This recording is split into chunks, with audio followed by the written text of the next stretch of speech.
স্টপিস। মসজিদে কিবলাটাইন সবাই জানেন, কোরআন শরীফে এসছে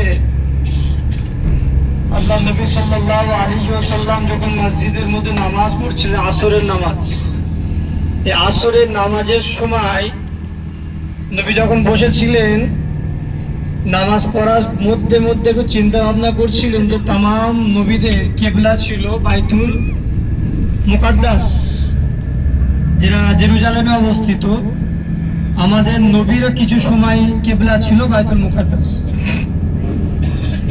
তা নবী যখন এই মসজিদে নামাজ পড়ছিলেন, ঠিক এইরকম পরিস্থিতিতে আল্লাহ নবী চাইছিলেন, আল্লাহ মনে মনে চাইছিলেন আসরের নামাজ যে আমাদের কেবলাটা যদি বাইতুল মুকাদ্দাস না হয়ে যদি আমাদের পাশেই আছে এখানে কাবা শরীফটা যদি আমাদের কেবলা করে দেয়া হতো তবে একটু মনটা ভালো লাগতো। আল্লাহ নবী মনে মনে করলেন, তা 2 রাকাত নামাজ বাইতুল মুকাদ্দাসের দিকে ফিরে পড়লেন। আর 2 রাকাত নামাজ আল্লাহ পাক রব্বুল আলামিন বলে দিলেন, জিবরাইল আমার হাবিবকে গিয়ে বলে দাও যে আয় 2 রাকাত নামাজ যেন ঘাটটা ঘুরিয়ে নিয়ে কাবা শরীফের দিকে ফিরে পড়ে। বলুন সুবহানাল্লাহ। আল্লাহ নবীকে আল্লাহ এত ভালোবাসতেন, আল্লাহ নবী শুধু মনে মনে যেটা বলতেন আল্লাহ পাক রব্বুল আলামিন সেটাকেই কবুল করতেন। বলুন সুবহানাল্লাহ। শুধু ভাবার অপেক্ষা, এত ভালোবাসতেন। তামাম নবীরা যে যেখানে ছিল সেইখানে যখন ছিল এক জায়গা ছিল, সেখানে গেলে আল্লাহর সাথে কথা হতো কিংবা কেতাব নাজিল হতো। 4টে যে কেতাব নাজিল হয়েছে, তৌরাত, ইনজিল, জবুর, কোরআন শরীফ, এই 3টে কেতাব নাজিল করার জন্য নির্দিষ্ট একটা জায়গা ছিল। তা আল্লাহ পাক বলেছে আমার জিবরাইল আমার হাবিব যেখানে থাকবে এই কোরআনটা নিয়ে সেখানে চলে যাবে। বলুন সুবহানাল্লাহ, আল্লাহু আকবার।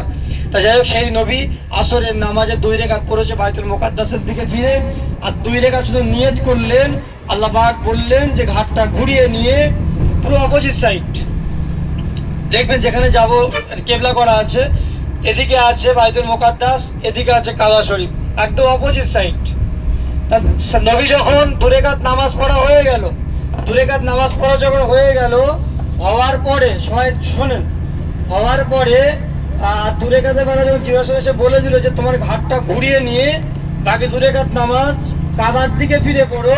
আল্লাহ নবী যখন নামাজ পড়ছিলেন এদিকে ফিরে, সাহাবারা পিছনে ফিরে আছে, তো নবী যখন এদিকে ফিরবে তাহলে সাহাবাদের মুখোমুখি, কেউ বুঝতে পারছেন তো? আল্লাহ নবী কি করলেন, সাহাবাদের সরিয়ে সরিয়ে সরিয়ে সরিয়ে দিয়ে একেবারে সামনের দিকে চলে গিয়ে নবী আমার বাকি 2 রাকাত নামাজ আদায় করলেন। সাহাবারাও আস্তে নবীর পিছনে ঘুরে গেছে। বলুন সুবহানাল্লাহ। নামাজের পরে আল্লাহ নবী মস্কে মস্কে হাসছে, সাহাবারা কিছু বলে না, ইয়া রাসূলুল্লাহ ইয়া হাবিবাল্লাহ। আল্লাহ নবী বললেন, ও সাহাবারা তোমরা কি ব্যাপার, তোমরা কিছু বললে না? কেবলা তো ওদিকে, আমি এদিকে ফিরলাম, তুমি এদিকে ফিরলে কেন? তা আল্লাহ সাহাবারা বললেন, ইয়া রাসূলুল্লাহ ইয়া হাবিবাল্লাহ, আমরা কেবলা টেবলা বুঝি না, আমরা বুঝি আপনাকে। বলুন সুবহানাল্লাহ। এই কথাটা বলার সাথে সাথে হযরত জিবরাইল আমিন আলাইহিস সালাম তিনি বললেন যে আপনি যা করেছেন সাহাবারা সেটা মেনে নিয়েছে বলে ওই নামাজটুকু আল্লাহ কবুল করে নিয়েছে। বলুন সুবহানাল্লাহ। আমরা সেই মসজিদে যাচ্ছি, মসজিদে কিবলাতাইন, কোরআন শরীফে আছে মসজিদ, মসজিদে কিবলাতাইন। ওই মসজিদে আমরা এখন যাব। আমরা 2 রাকাত করে নামাজ পড়বো, বারকাতান 2 রাকাত শুকরিয়ার নামাজ পড়বো, শুকরিয়ার নামাজ পড়বেন। তাহিয়াতুল ওযু পড়তে পারেন, তওবার নামাজ পড়তে পারেন, বিপদবেলা মুসিবত থেকে বাঁচার জন্য 2 রাকাত নামাজ পড়তে পারেন। এখন যে টাইমটা হচ্ছে রেস্টাকের টাইম না, বাবার হয়ে গেছে দোয়া, সলাতুদ দোয়া। কটা বাজে এখন? 8:53। রেস্টাক টাইম পার হয়ে গেছে, এখনো দোয়ার টাইম এখনো আসেনি, চাস্তের নামাজের টাইম এখনো আসেনি। আপনারা 2 রাকাত শুকরিয়ার নামাজ পড়বেন। কি নিয়ত করবেন, আল্লাহ আপনি এত কিছু করেছেন, আল্লাহ আপনি আনিয়েছেন, আনার মতো আসার মতো আমাদের শক্তি ছিল না, আপনি আনিয়েছেন, আল্লাহ আপনার উপরে খুশি করে শুকরিয়া দেবেন না। আল্লাহু আকবার। কিংবা তাহিয়াতুল ওযুর নামাজ পড়তে পারেন, সব নফল নামাজ, সুন্নত নামাজ, অসুবিধা কিছু নেই। 3বার ইখলাস শরীফ পড়ে দেবেন।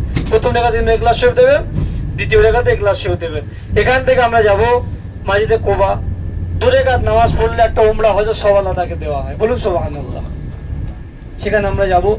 বাকি আরো কিছু কিছু আমরা দেখবো ইনশাআল্লাহ। জিয়ারত করতে পার হলাম। সবাই খালি মুখে থাকবে না, দরুদ শরীফ তেলাওয়াত করবেন, দরুদ শরীফ বেশি বেশি করে তেলাওয়াত করবেন সবাই। আর আমি যে বাংলায় বুঝিয়ে বুঝিয়ে বলছি, বিশ্বাস করেন এরকম মানে বেশিরভাগ যারা উমরা নিয়ে আসে এরা হিন্দি গাইড নেয়, 100 রিয়াল করে নেয়, গাইড নেয়, সে সব গাইড নিয়ে জিয়ারত করায়। আর আমি অনেকবার এসেছি, বাংলা বললে হাজিরা ভালোভাবে বোঝে সব, সেই জন্য আমি যতটা জানি দেখাবো। আর একটা পাহাড় আপনাদের দেখাবো, জাবালুস সালা, সালা পাহাড়, সবার নাম শুনেছেন। নবী 3 দিন 3 রাত বেহুশ, মানে লুকিয়ে ছিল না, সবাই জানেন তো, লুকিয়ে না, সবাই মানে ফেলে রেখে না বলে রাত্রি এসে সেজদায় পড়েছিল। সে একটা ছাগল কান্নাকাটি করেছিল, খাই না বাবুস সালা, নবীর ইন্তেকালে কিছুদিন আগে। যাক, ওটাও আসবে, বলবো ইনশাল্লাহ আপনাদের, ওই সাবা মসজিদের পাশে। তা সেই জায়গাটা আমরা দেখাবো ইনশাল্লাহ। খন্দকের যুদ্ধ যেখানে হয়েছিল ওটাও দেখাবো, ওটা বাস থেকে দেখানো হবে, সব জায়গায় নামানো হয় না। আবার আমরা জিয়ারত করে আবার মদিনা শরীফে আমরা যাব, সেখানে নামাজ আদায়